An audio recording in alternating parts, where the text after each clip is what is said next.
Hello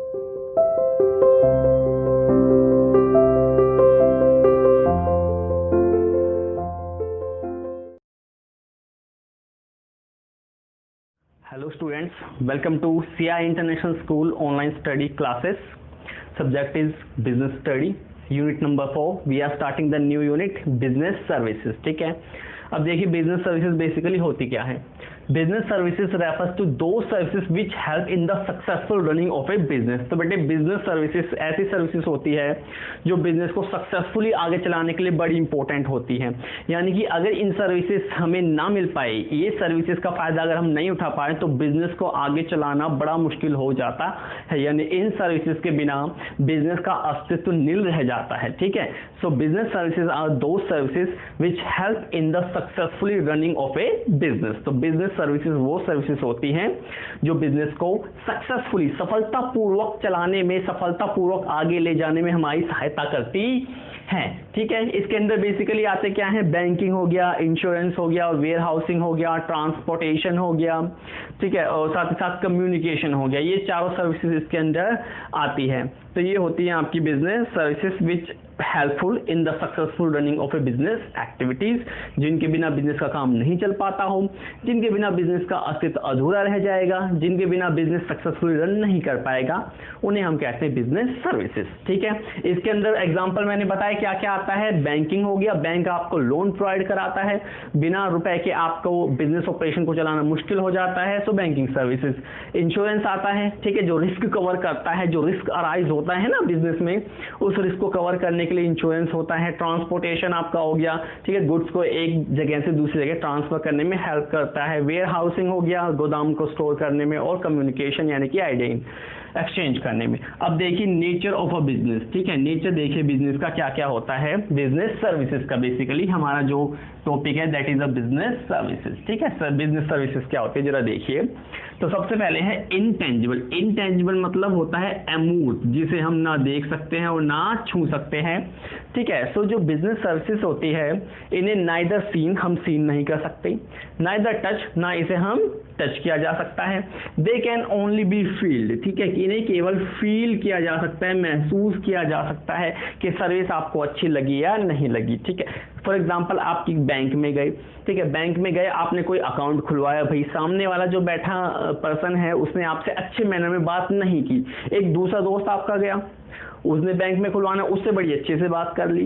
तो ये intangible होते हैं, इसे हम केवल फील कर सकते हैं. ठीक है, टच नहीं कर सकते, ना ही देख सकते.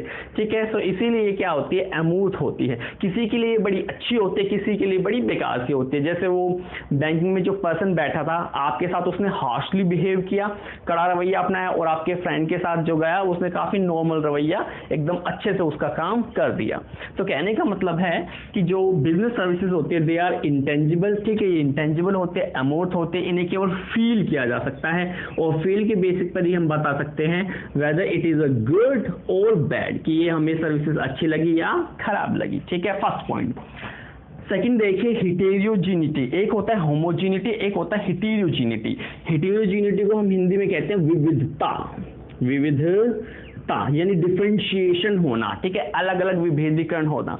तो सर्विसेज बेसिकली, ठीक है, प्रोडक्ट तो देख लिए सबके लिए सेम होता है, होमोजीनियस होता है प्रोडक्ट तो सबके लिए, लेकिन जो सर्विसेज होती है वो क्या होती है, हिटेरियोजीनियस होती है.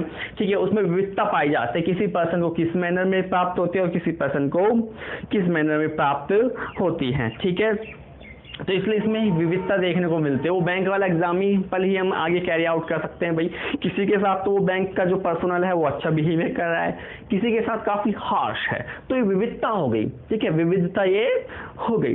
किसी को भाई कौन से फोन अच्छे लगते, किसी को कौन से अच्छे लगते, किसी को वोडाफोन सिम अच्छे लगते, किसी को जियो सिम अच्छी लगते, ये सर्विसेज हो गई. ठीक है, तो इसमें विविधताएं देखने को हमें काफी मिलती है. सबके लिए एक समान ना होकर इसमें काफी विविधताएं, काफी डिफरेंशिएशन या हिटेरोजिनिटी आपको देखने को मिलती हैं. ठीक है। तो नेक्स्ट है आपका बेसिकली नॉन स्टॉकिंग। एक होता है स्टॉक करना, यानी इकट्ठा कर लेना, माल को जमा कर लेना। प्रोडक्ट क्या होते हैं भाई, उनका तो स्टॉक किया जाता है, डिमांड आने पर फिर उनकी सप्लाई की जाती है। देखिए किसान जो होते हैं एक साथ फसल पैदा करते हैं, फसल काटते हैं, ठीक है, तो उस टाइम उनकी वो सप्लाई का सीजन है। अब आपने एक साथ इतना टन गेहूं उत्पादन कर दिया और सारे का सारा तो आप उस टाइम यूज करोगे नहीं, तो उसे आपको स्टॉक करके रखना पड़ता है। तो कहने का मतलब है प्रोडक्ट तो स्टॉक हो सकता है, बट सर्विसेज जो होते हैं उसको हम स्टॉक नहीं कर सकते। They are non stocking. जरूरत पड़ने पर नीड्स के अकॉर्डिंग, जब जरूरत अराइज हुई, जब नीड्स अराइज हुई तभी उसका यूज किया जाएगा, ठीक है। ये नहीं कि आप अच्छे खासे और जाके आप डॉक्टर से दवाई ले आओ भाई कि मुझे तो बीमारी है, मैं 2 दिन बाद बीमार पड़ने वाला हूं, मुझे दवाई दे दो, ऐसा नहीं होता इसके अंदर।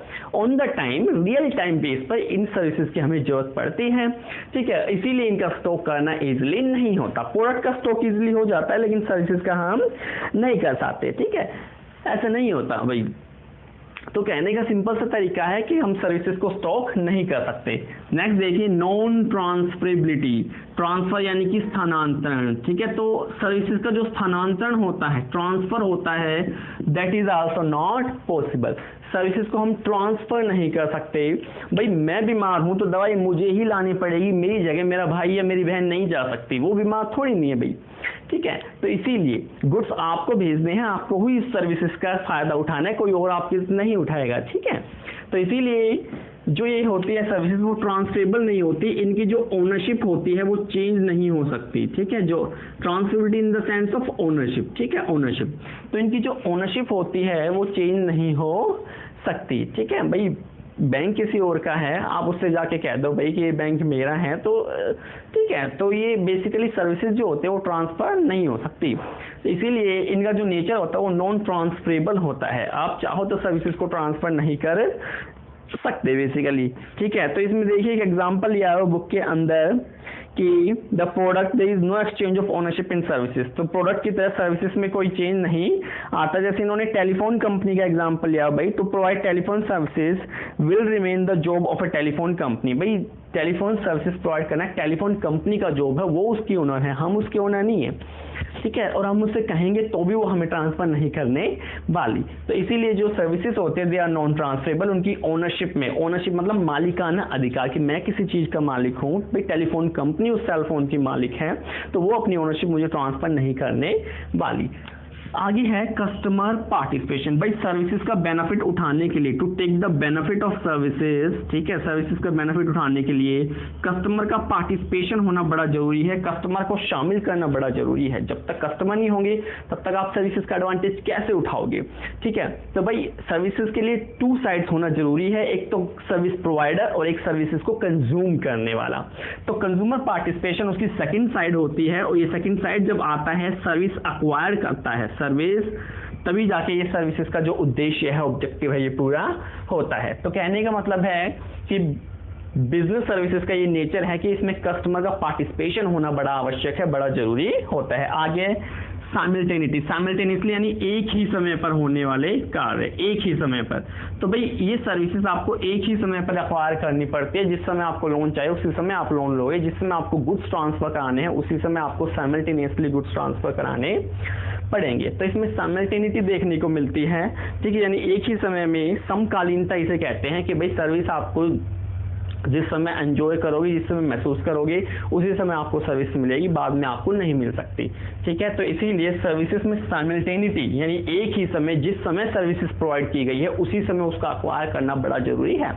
उस समय आपने अक्वायर नहीं किया तो वो सर्विसेज निकल जाएगी। भाई बैंक को जाने का टाइम होता है मान लीजिए 10 AM to 4 PM। तो इस समय अगर आप नहीं जाओगे, उसकी टाइम के अनुसार अगर आप नहीं जाओगे तो आप सर्विसेज को अक्वायर नहीं कर सकते। तो जिस समय पर सर्विसेज आपको प्रोवाइड की गई है उसी समय पर आपको सर्विसेज लेनी है, अदरवाइज इसका कोई यूज नहीं होगा। फॉर एग्जांपल देखिए, a doctor can operate only on the condition that the patient is ready to take his services. तो भाई डॉक्टर पेशेंट का इलाज जब ही करेगा जब वो सर्विसेज लेने के लिए तैयार है, वो कोई उसे जबरदस्ती तो करेगा नहीं, ठीक है। तो एक ही समय पर ये जो सर्विसेज प्रोवाइड की जाते हैं उसी समय हमें एक्वायर करना जरूरी होता है। तो ये था नेचर। पहला इंटेंजिबल, सर्विसेज को हम देख नहीं सकते, छू नहीं सकते, केवल इसे फील किया जा सकता है, महसूस किया जा सकता है। हेटेरोजेनिटी अलग अलग होती है, किसी को अच्छी लगती है, किसी को खराब लगती है। बैंक एम्प्लॉय वाला हमने एग्जांपल लिया था। नॉन स्टॉकिंग, इसका स्टॉक नहीं हो सकता, ठीक है, इसे आप बचा कर नहीं रख सकते, फ्यूचर में यूज नहीं कर सकते, रियल टाइम पर आपको उसी समय उसका यूज करना पड़ेगा। प्रोडक्ट को आप सेव कर सकते हो बट सर्विसेज को नहीं कर सकते। नॉन ट्रांसफरेबिलिटी, ओनरशिप इसकी चेंज नहीं होती, भाई जो इसका ओनर है वही काम करेगा। डॉक्टर है भाई, उसने पढ़ाई लिखाई करके MBBS करके वो डॉक्टर बना है, अब आप उससे कहो कि भाई ये क्लिनिक मुझे सौंप दो, ये हॉस्पिटल मुझे सौंप दो, तो ऐसा वो नहीं करने वाला। Telephone company telephone services provide कराती है, हम उससे जाके कहें भाई मुझे ओनरशिप दे दो, नहीं हो सकती। प्रोडक्ट में तो ओनरशिप ट्रांसफर हो जाती है।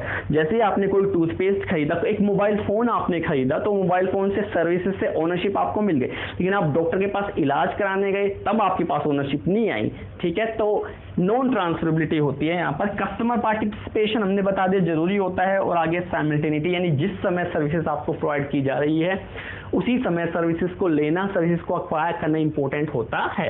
अब आ जाइए the type of business services, ठीक है। बिजनेस सर्विसेज जिसके बिना बिजनेस सक्सेसफुली रनिंग नहीं कर सकता। तो अब इसके टाइप्स देखिए। सबसे पहला है बैंकिंग सर्विसेज। सबसे पहला क्या है? Banking services. सबको पता है बैंक के क्या काम होते हैं।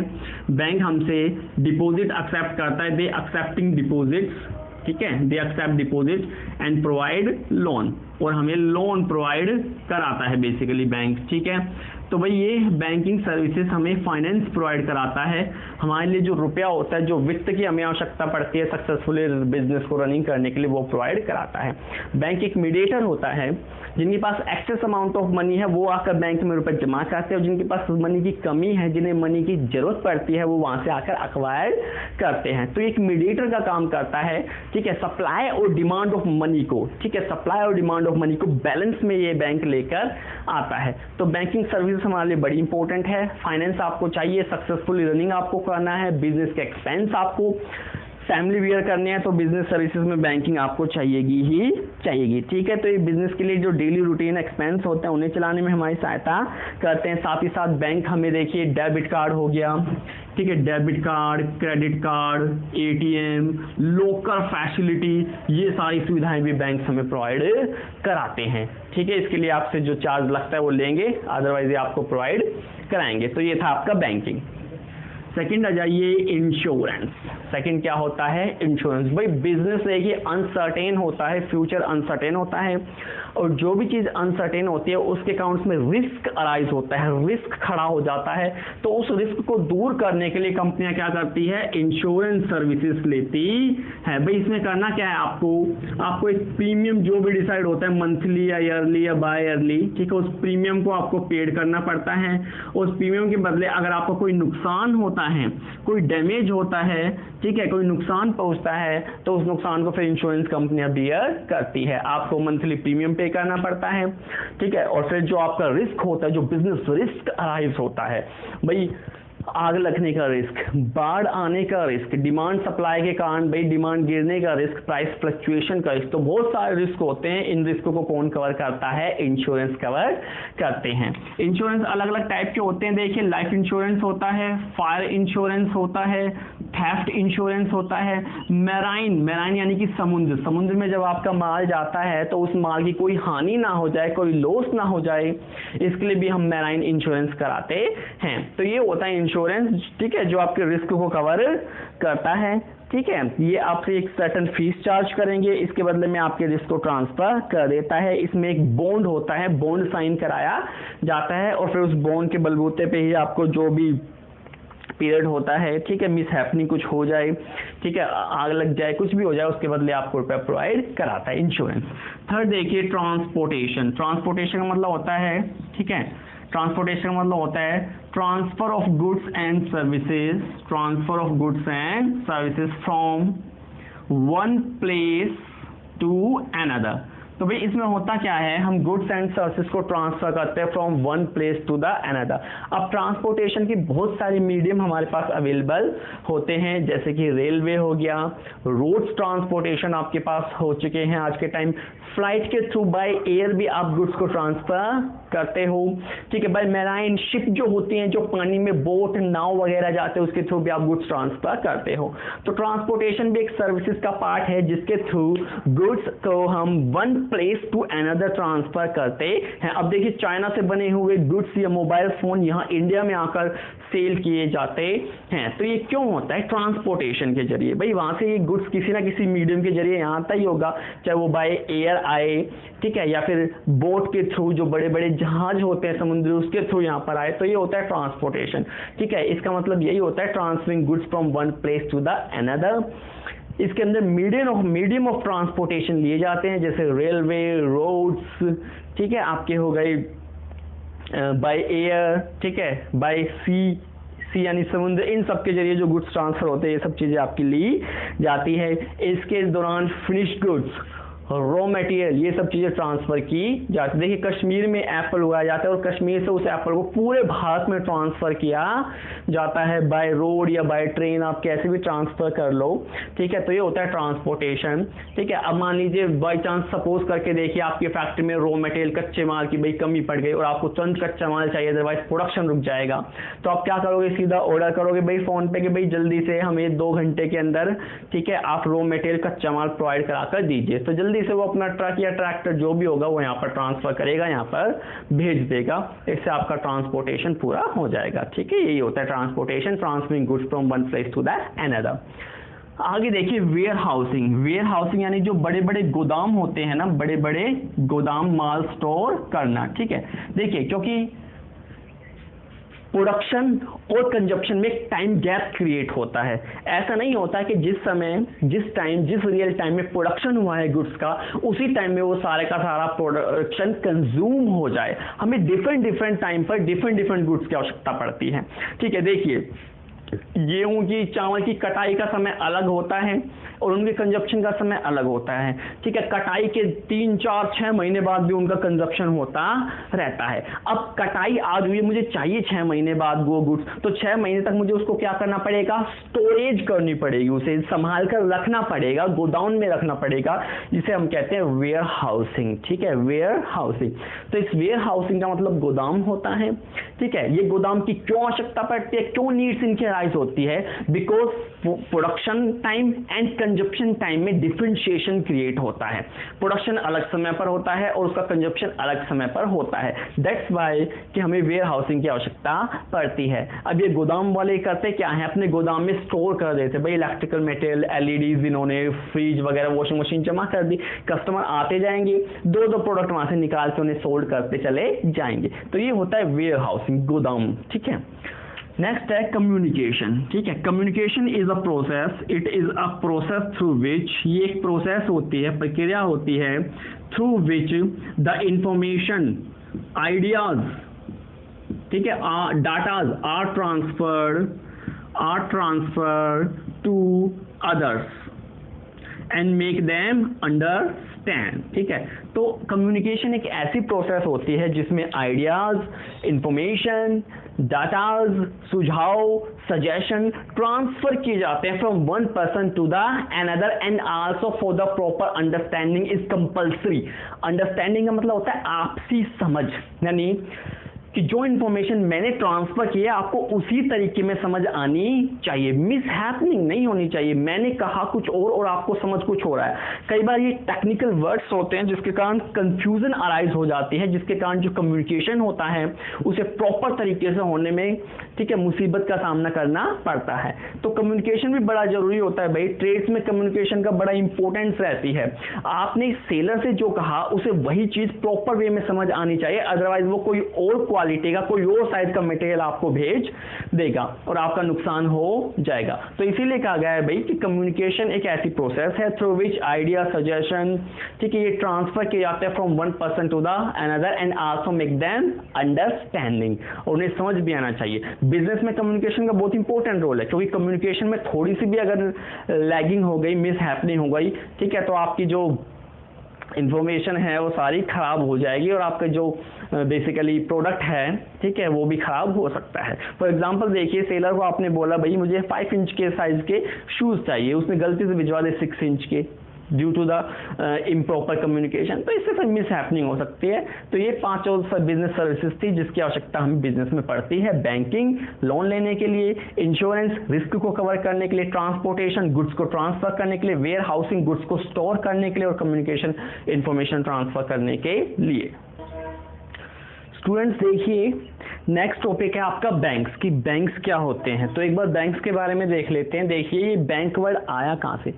इटली में एक ऐसा पर्सन जो मनी को एक्सचेंज करता था, मनी वहाँ से एक्सेप्ट करता था, और उन्हें, ठीक है, जिन्हें महाजन कहते हैं भारत के अंदर, उस तरह का एक आदमी था, ठीक है, जो मनी को प्रोवाइड कराता था और मनी एक्सेप्ट भी करता था, यानी कि मनी को एक्सचेंज करता था। तो इटली में उस पर्सन को बैंक की कहा जाता था, बैंक की, ठीक है। तो ये बैंक वर्ड वहीं से आया है। तो बैंकी का मतलब होता है इटली में कि भाई मनी की एक्सचेंज करना, मनी का लेन देन करना बेसिकली, तो वहां से ये बैंक वर्ड आया है। और बैंक का तो आपको पता ही है करते क्या है। बैंक एक फाइनेंशियल इंस्टीट्यूशन होता है which accept deposit from public and also provide loan to the public, ठीक है। तो बैंक एक ऐसा इंस्टीट्यूशन होता है जो पब्लिक से डिपॉजिट एक्सेप्ट करता है। आपके पास एक्सेस रुपया, आपको छोटी मोटी सेविंग करनी है, आप बैंक में जाके अपना रुपया जमा कर सकते हो। They accept your deposit. So bank is a institution which accept your deposit as well as provide loan to the public, ठीक है, और साथ ही साथ आपको लोन भी प्रोवाइड कराकर देता है। तो बुक में बता रखा है, सो bank is a institution which accept deposit withdrawable by check and give loans and advances to the public for their need। तो बैंक एक ऐसा संस्था होती है जो लोगों से डिपॉजिट एक्सेप्ट करता है और उन्हें लोन्स एंड क्रेडिट प्रोवाइड कराकर देता है, ठीक है। So that is a bank. और ये आया कहाँ से है? बैंकी से आया है, इटली में, ठीक है। तो इन्होंने बताया हुआ है कि one school of thought in olden days, पुराने समय में, ठीक है, the trader of Italy who perform the job of exchanging money, यानी कि इटली में वो जो ट्रेडर थे जो मनी को एक्सचेंज करने का जॉब करते थे, उन्हें बैंकी कहा जाता था। तो ये वहीं से आया है बैंक, ठीक है। अब देखिए classification of bank on the basis of ownership. तो ओनरशिप के बेस पे बैंक कितने प्रकार के होते हैं, जरा एक बार ये देख लीजिए। ओनरशिप मतलब मालिकाना अधिकार, कि ये कौन सा बैंक है, प्राइवेट बैंक है, पब्लिक बैंक है, या कोऑपरेटिव बैंक है, कैसा बैंक है, ठीक है। तो देखिए 3 तरह के बैंक होते हैं on the basis of ownership. सबसे पहला होता है पब्लिक सेक्टर बैंक। तो पब्लिक सेक्टर बैंक एक ऐसा बैंक होता है जिसमें 51% शेयर या 51% share capital is owned by the public, owned by public. तो ये एक ऐसे बैंक होते हैं जहां 51% से ज्यादा शेयर पब्लिक यानी कि गवर्नमेंट के हाथ में होती है, ठीक है। देखिए 1969 में इंडिया में 14 बैंक्स का नेशनलाइजेशन किया गया,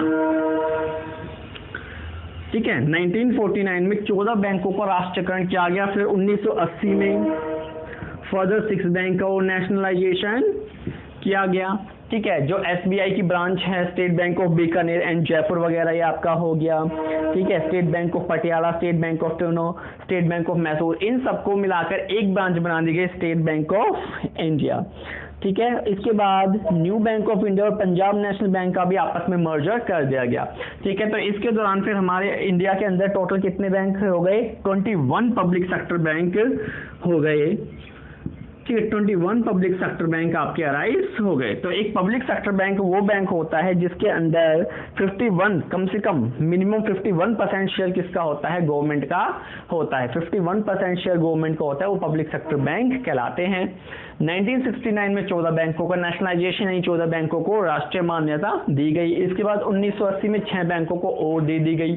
फिर पंजाब नेशनल बैंक और बेसिकली, ठीक है, पंजाब नेशनल बैंक, आईडीबीआई और न्यू बैंक ऑफ इंडिया को मर्जर कर दिया गया। फिर स्टेट बैंक ऑफ इंडिया की ब्रांचेस आई। तो कुल मिलाकर टोटल 21 पब्लिक बैंक है। ये 21 पब्लिक बैंक देखिए कौन कौन से? इलाहाबाद बैंक आपका हो गया, आंध्र बैंक हो गया, bank of Baroda, bank of India, bank of Maharashtra, Canara bank आपका हो गया basically, central bank of India, cooperation bank, Dena bank, Indian bank, Indian overseas bank, oriental bank of commerce, Punjab national bank, Punjab and Sind bank, syndicate bank, union bank of India, united bank of India, UCO bank, Vijay bank, IDBI bank और Bharatiya Mahila bank. तो कुल मिलाकर 21 public sector के bank हमारे India के अंदर हो चुके हैं। आगे देखिए प्राइवेट सेक्टर बैंक। तो भाई प्राइवेट सेक्टर बैंक वो बैंक होते हैं, these are those banks which are own मतलब जिनके ऊपर मालिकाना अधिकार, own and manage by the private sector, own and manage by the private sector.